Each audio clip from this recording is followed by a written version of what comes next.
A celebração deste Domingo de Ramos é como que um grande sumário desta Semana Santa. Esta semana que nos propõe que meditemos atenta e silenciosamente os grandes mistérios da paixão, morte e ressurreição de Jesus.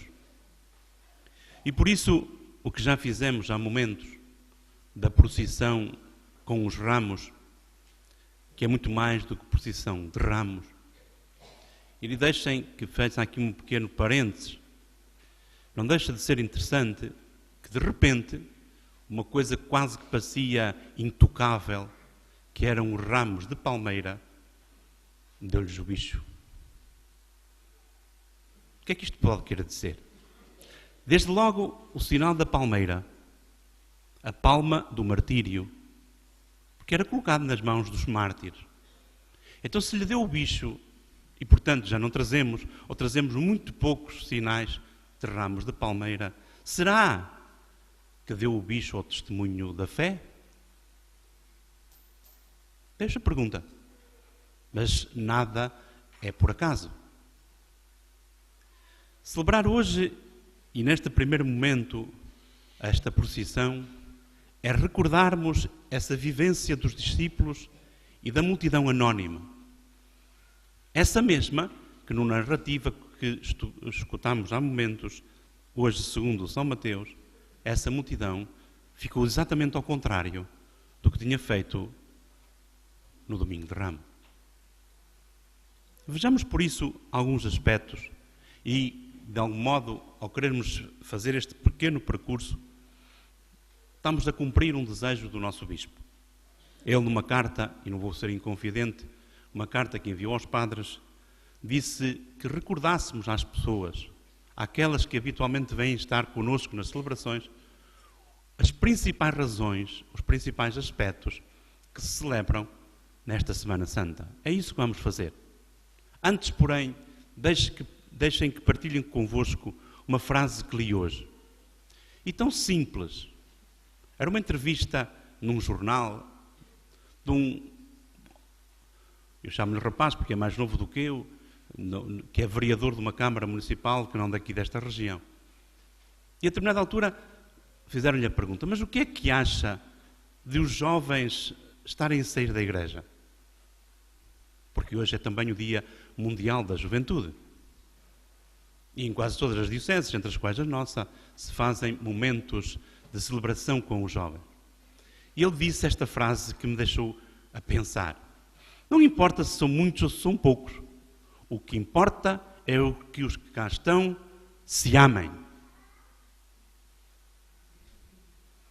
Vamos daqui a pouco voltar a esta frase. Não importa se são muitos ou se são poucos, desde que nós que aqui estamos nos amemos. Então esta Semana Santa inicia-se nos 3 primeiros dias, com segunda, terça e quarta, com uma figura marcante para os cristãos. E por isso, de algum modo, a Igreja até lhe dedica na liturgia 3 dias para ver várias facetas dessa personalidade, que é Judas. Na liturgia de segunda, terça e quarta, vemos várias vertentes da figura de Judas. Tendo ele estado com o Mestre, como e porquê se tornou o traidor. E por isso a Igreja nos propõe que olhemos para Judas e, porventura, nos perguntemos o que há em mim de Judas, de traidor, de alguém que não dá testemunho de Jesus. Depois temos a grande vivência da Quinta-feira Santa, em que, como está no Jornal Diocesano, o nosso Bispo, Dom Gilberto, nos convida a participar na designada Missa Crismal.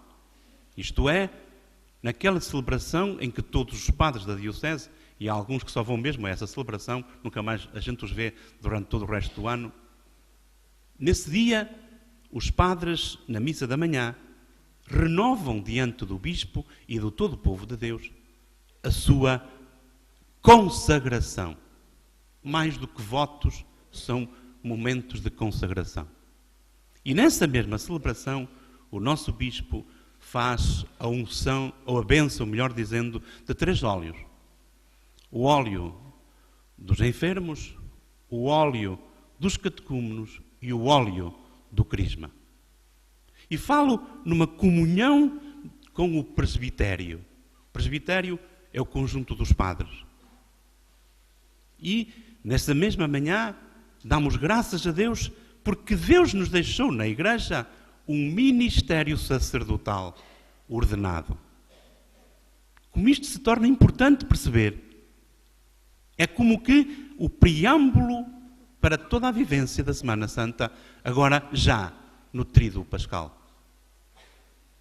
Na noite dessa Quinta-feira Santa, o Senhor nos convida a virmos renovar, reapreciar, agradecer o dom da Eucaristia.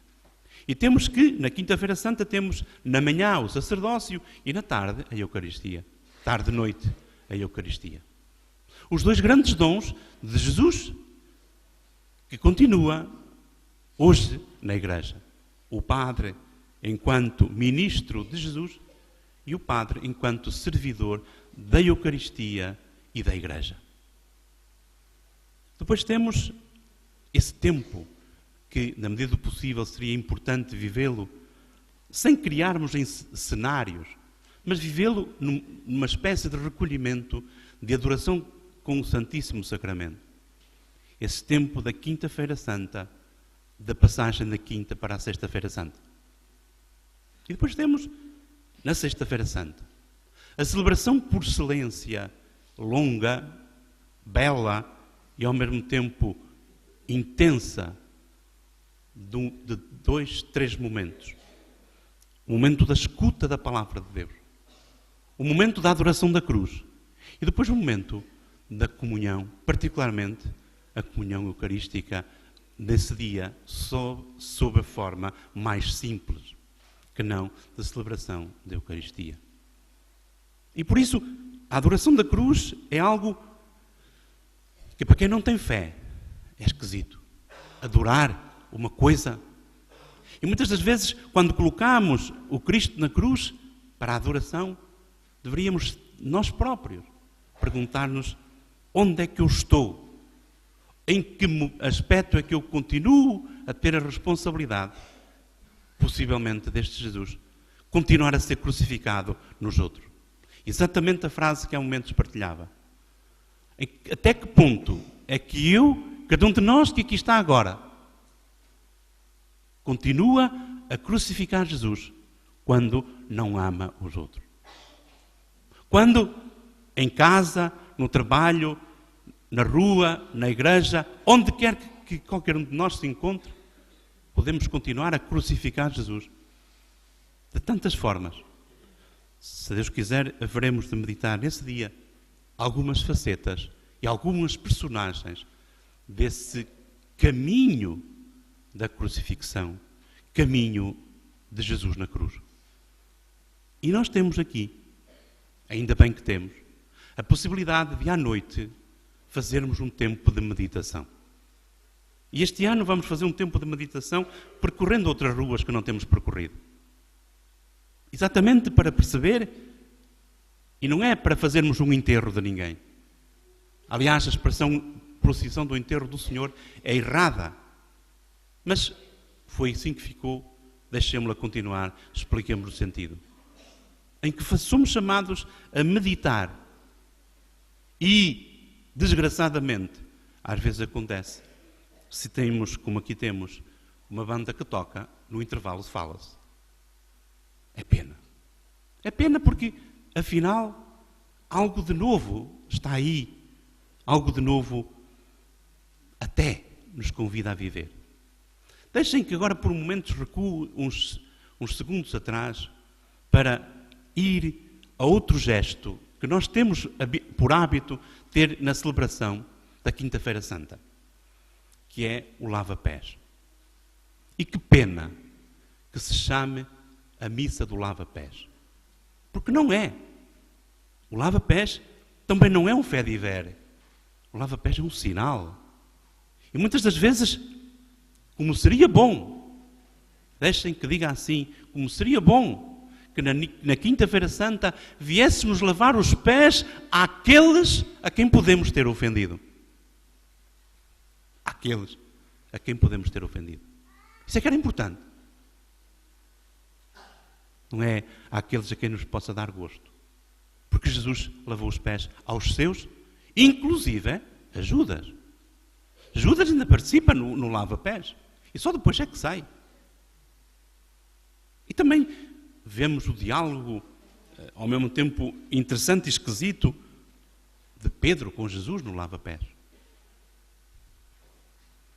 Também aqui podíamos ver muito melhor se isso, dessa frase que já referi 2 vezes e agora é a terceira, se nós nos amamos, como podemos ser chamados a lavar os pés uns aos outros? Aqui e na vida. E depois entramos no Sábado Santo, no sábado do silêncio. O longo tempo de silêncio.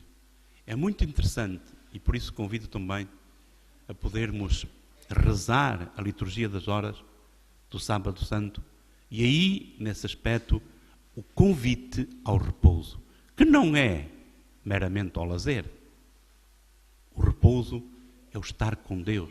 Também não é o tempo das férias, como tanta gente faz.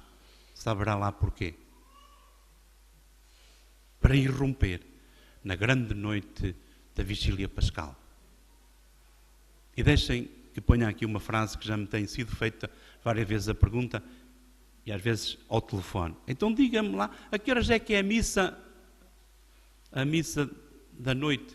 Bem, não sei, eu não sei, o senhor, eu não sei que horas é que vai ser a missa, porque se aquilo começa às 9h30 da noite, e se a missa é só a parte final, deve ser lá para as 11h30 ou meia-noite. Fui buscar esta anedótica, porquê? Porque a Vigília Pascal tem 4 grandes partes. A liturgia da luz, a liturgia da palavra, a liturgia batismal e a liturgia eucarística. Em cada uma delas está uma marca do nosso ser cristão. A liturgia da luz.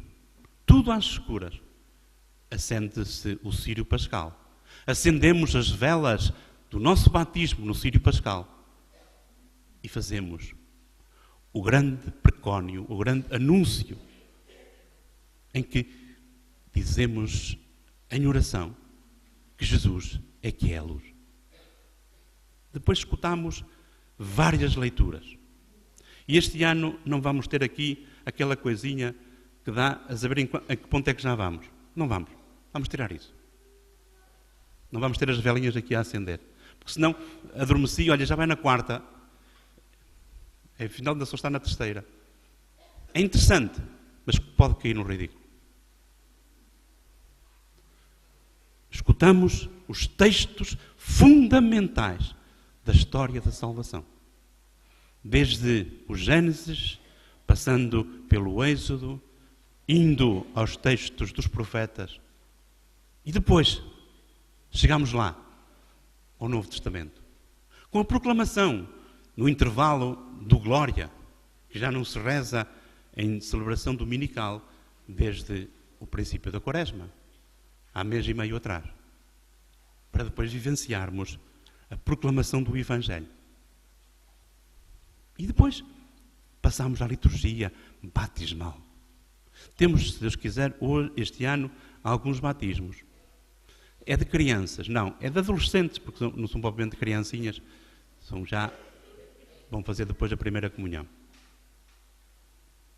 Mas é interessante perceber que nesses batismos somos nós que somos chamados a refontalizar o nosso batismo.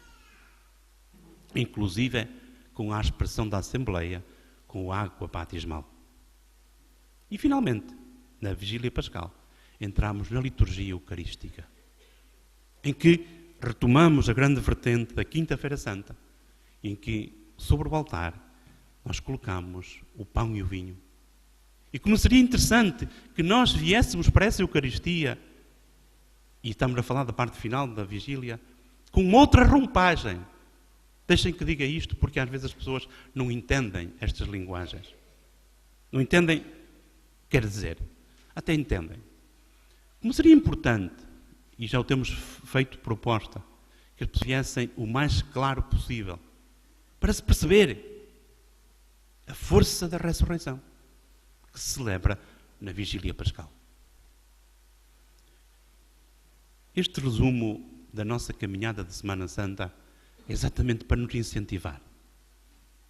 Graças a Deus que este ano, pelo menos tanto quanto se sabe, para já, e também não vai haver nenhuma final de taça nenhuma da bola, porque havia sempre, na Vigília Pascal havia sempre uma final da taça de qualquer coisa. Este ano, graças a Deus, não há, porque ainda não sabemos quem são os finalistas. Só para dizer, o mundo prepara tudo para nos distrair. Tudo para nos distrair. Então nós temos a obrigação de nos concentrar, exercitar a atenção. Que logo à tarde, se Deus quiser, partilharemos outras vertentes do contexto da paixão. Os vários olhares. Isso será para logo à tarde. E, particularmente, indo para a rua, iremos, como depois no final da celebração de hoje, queremos propor que sejamos um sinal de vivência da nossa fé fora de portas. Então que o Senhor nos dê a graça. E termino com as duas únicas palavras que Jesus proferiu no texto do Evangelho que há pouco escutamos.